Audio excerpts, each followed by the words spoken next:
Hi! இன்னைக்கு என்ன பார்க்க போறோம்? கரெக்ட். ரவா லட்டு தான் பார்க்க போறோம். இது ரொம்ப ஈஸியான ரெசிபிங்க. யார் வேணாலும் செய்யலாம். எனக்கு சமைக்கவே தெரியாது. அவங்க கூட பண்ணலாம். பார்க்கலாமா எப்படி பண்ணுறதுன்னு? ஒரு கடாய் எடுத்துட்டு, ஃபஸ்ட்டு நம்ம 2 ஸ்பூன் நெய் ஊற்றிக்கிறோம்.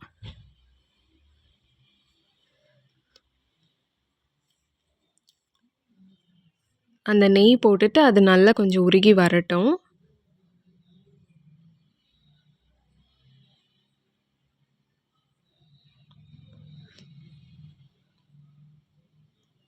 அதில் முந்திரி திராட்சை போட்டு வறுத்துக்கணும்.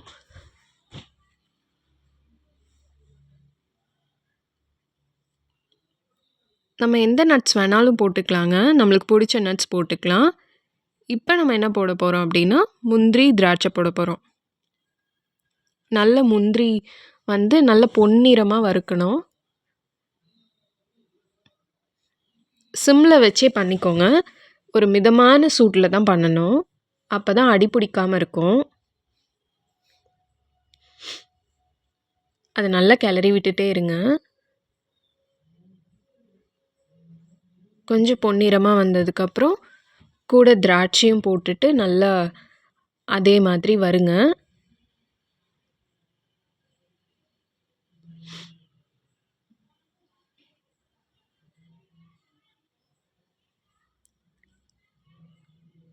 இப்போ திராட்சை போட்டோன்னா திராட்சை நல்லா வறுக்கிறது நல்லா தெரியும். அது கொஞ்சம் பலூன் மாதிரி பொரிஞ்சு வரும். அதை கொஞ்சம் நல்லா வறுத்துட்டு அதை நம்ம ஒரு பிளேட்டில் எடுத்து வச்சுக்கலாம்.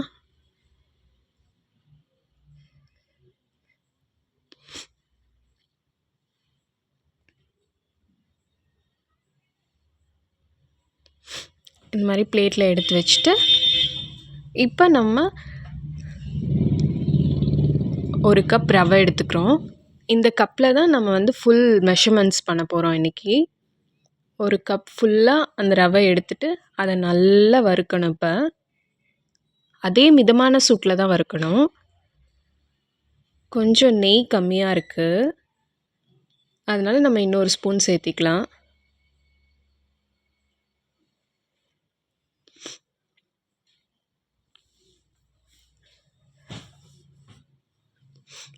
நெய் இப்போ நம்ம இந்த ஒரு கப் ரவை லட்டு பண்ணுறதுக்கு நம்ம 3 ஸ்பூன்ஸ் தான் கீ யூஸ் பண்ணுறோம். சப்போஸ் சில பேர்த்துக்கு நெய் வாசம்லாம் பிடிக்காது. அவங்க தேங்காய் எண்ணெய் இல்லைன்னா ஒரு வாசனை இல்லாத எண்ணெய் அந்த மாதிரி கூட யூஸ் பண்ணிக்கலாம்.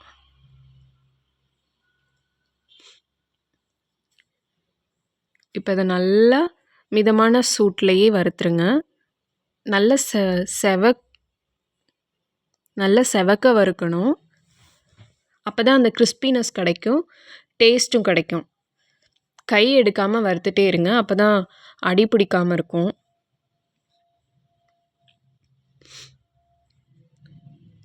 நல்லா அது நான் உதிரியாக அந்த ரவை நல்லா உதிரியாக நல்லா வறுபடணும்.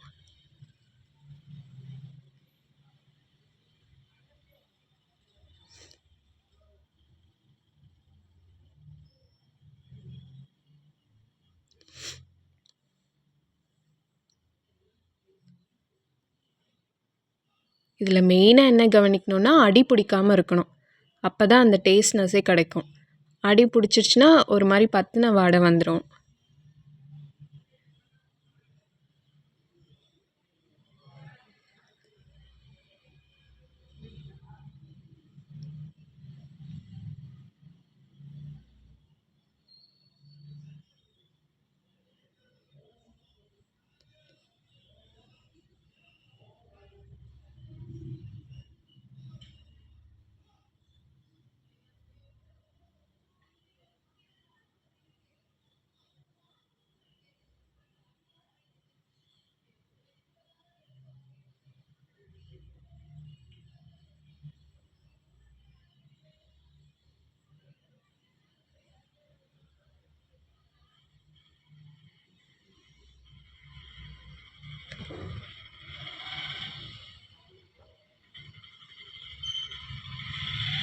இந்த மாதிரி நல்லா உதிரியாக நல்லா கொஞ்சம் பொன்னிறமாக வறுத்ததுக்கப்புறம் இதில் இதே கப்பில் அரை கப் தேங்காய் துருவி சேர்த்திக்கிறோம்.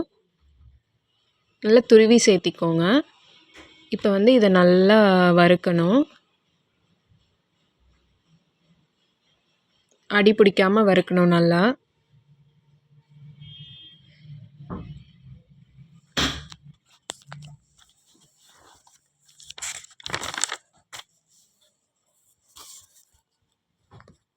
இப்போ வந்து இந்த தேங்காய் சேர்த்துனதுக்கப்புறம் ஒரு லைட் எல்லோ கலர் மாதிரி இருக்குது பார்த்தீங்களா? இது வந்து அப்படியே நல்லா ஒயிட் கலரில் மாறணும். நல்லா உதிரி உதிரியாக இருக்கணும். அது வரைக்கும் நல்லா அடி பிடிக்காமல் வறுத்துட்டே இருக்கணும். அது நம்மளுக்கே தெரியும். அந்த ஒரு ஒயிட் கலர் அந்த மாதிரி ஒரு ஷேட் தெரியும். அந்த அளவுக்கு நல்லா வறுத்துட்டே இருக்கணும்.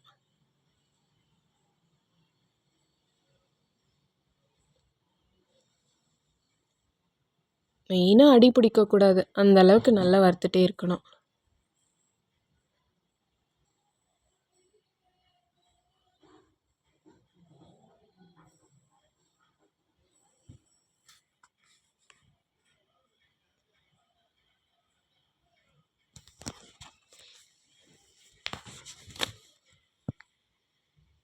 இது ரொம்ப ஈஸியான ஒரு ஸ்வீட்டு.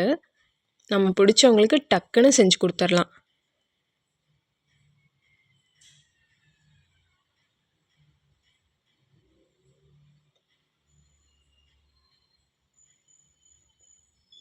இந்த மாதிரி நல்லா வறுத்துட்டு கொஞ்சம் கலர் மாறுது பாருங்கள்.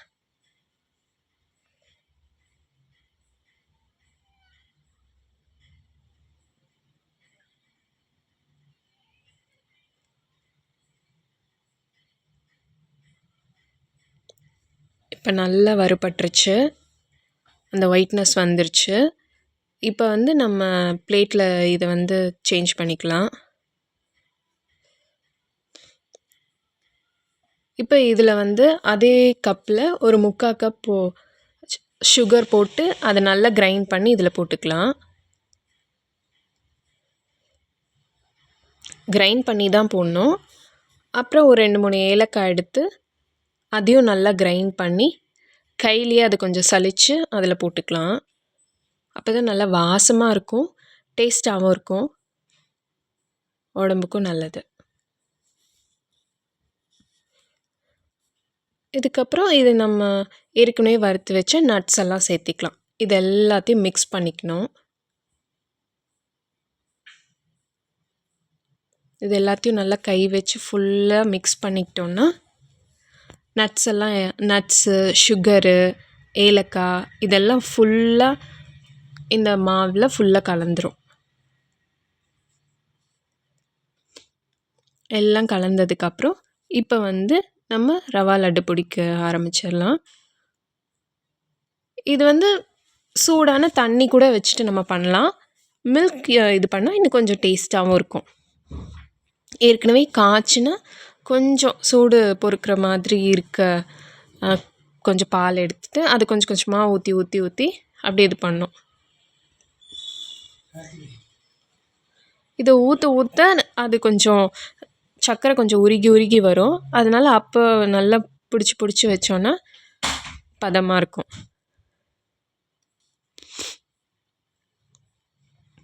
இந்த மாதிரி ஊற்றி சுகரும் அப்படியே உருகி வரும் இந்த லைட் மைல்டு ஹீட்டில். அப்போ வந்து நல்லா பிடிச்சி வச்சிடணும். இதில் உங்களுக்கு ஒரு டிப்ஸு. இப்போ ஃபஸ்ட்டு பிடிச்சி வச்சுட்டு நம்ம அந்த மெஷர் பண்ண அந்த கப்லேயே வந்து இந்த மாதிரி ஒரு ரவுண்ட் கப்பில் அது வச்சுட்டு இந்த மாதிரி நல்லா ரவுண்ட் பண்ணிகிட்டே இருந்தோம்னா ஒரு அழகு சைஸ் கிடச்சிரும். கரெக்டான ரவுண்ட் ஷேப்பில். முன்னாடி நம்ம கையில் பிடிச்சது கூட முன்ன பின்ன இருக்கும். இது வந்து அழகான ஷேப்பில் இந்த மாதிரி கிடச்சிரும். இவ்வளோதாங்க ரவா லட்டு. ரொம்ப ரொம்ப ஈஸி. கண்டிப்பாக வீட்டில் பண்ணி பாருங்கள். அண்ட் லைக், ஷேர், சப்ஸ்கிரைப் கண்டிப்பாக பண்ணிவிடுங்க. தேங்க்ஸ் ஃபார் வாட்சிங். பாய்.